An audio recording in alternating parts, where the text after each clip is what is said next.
Sifu is a simple game. The storyline goes like this. Your father is a kung fu teacher and he teaches his students how to fight. He owns a magic talisman which can bring people back to life but makes them older in the process. You were spared after the death of your father, so you spend the next 8 years of your life training to kill the bad guys. I mean, at this point, why even bother letting the kid live? You know he's just gonna come back for revenge. In this game, you beat anyone you find. You go through the levels and try not to die. You can either choose to be a boy, where your hands can be E-rated for everyone and you get to beat the crap out of women and the elderly, or you get to be the feminist restoring the faith in female empowerment. Morally, it seems pretty wrong to pit the male character. Go through this first level where you force an entry illegally through the homes of the poor and beat the living crap out of them because you're quirky like that. At first it didn't seem so hard, but I eventually got my ass handed to me when I encountered some of the mobs. After playing this game for a while, I realized that there are some really badass moves in this game, which had me kind of impressed. I mean, look at this. That is art. Honey, I don't feel like doing the dishes. Progressed, I ran into some of these guys who turned into a Super Saiyan and got a power up. I mean, come on bro, give me my extra little health. You get these shrines throughout the level and each level provides 3 of these. They replenish health and provide upgrades. The boss of this level is the homeless guy who saw me buying a bag of chicken nuggets after I told him I didn't have any money. I guess he got pissed off. Man, calm your ass down. In the second level, I had to go through this club. This level was really different from the first one. Instead of beating up the poor, I was beating up the privileged. Babe, I'm pregnant. No, you're not. What do you mean? Yeah. You end up with these 2 fat guys trying to bully you, but you use the power of fat shaming to defeat them. You progress on, and if you pay attention, you can see that these are students learning to fight. I have to apparently pass through some of these challenges set by the teacher, and only then will I be worthy enough to go up against him. I'm not gonna lie, when I saw this guy I was kinda scared. Until he started doing all that. I mean, come on man, I don't have to beat you up. Honestly, beating this guy was so easy, I didn't even have to land a punch. He just kind of knocked himself out. There's something going on with this game. I swear it's a pattern. Why is it that as the levels progress, the people I have to beat get richer?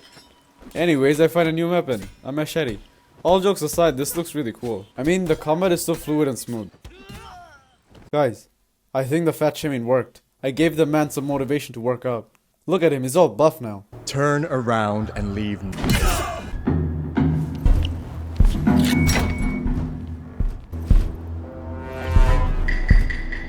Some of the parts in this game are really cool. The concept of fighting in the rain, enemies jumping on you, and the dishwashers ganging up on you are actually a pretty cool concept. The mini bosses in each level is a really creative touch. This is the point where you get to promote yourself from a level 10 violet man to a level 10 wife beater. I mean damn. Bro, you gotta chill. And what's with the bipolar lady? Initially, I thought that this level was a filler to this story. I mean, no one was trying to murder me. Bombastic side eye. Criminal offensive side eye. I went straight into the elevator and thought that maybe I could get some peace. Until this guy tried to jump on me. I ended up meeting the boss and thought to myself, damn bro, the developers really need to chill. They're really not making the man look sane at this point. I mean, look at her. Dude, she's like 98 years old. Let her go, bro.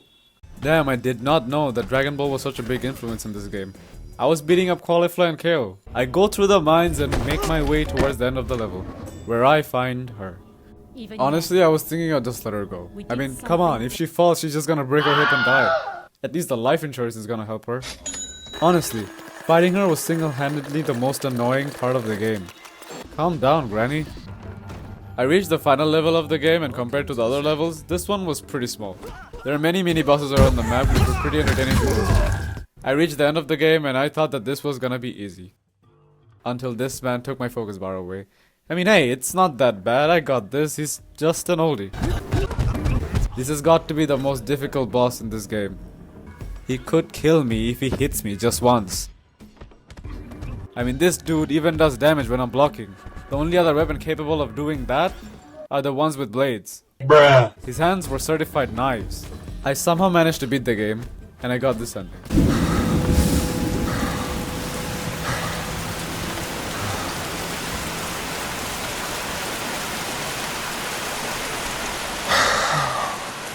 I'm sure there was another ending in the game, so replayed the whole game real quick, just to get the other ending.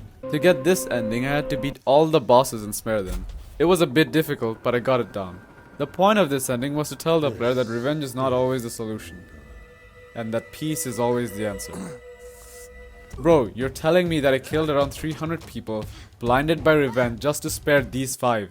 I mean, 2 of them are gonna die in a year anyway. And before any of you tell me that, oh, they're not dead, explain this. Overall, the gameplay was sick, the combat was flashy, the story made me teary, the Wude ending was satisfying to achieve because of how difficult it was on the hardest difficulty, and I'm going to rate this game a 9.7 out of 10. The only problem is that they need to release more updates on this game.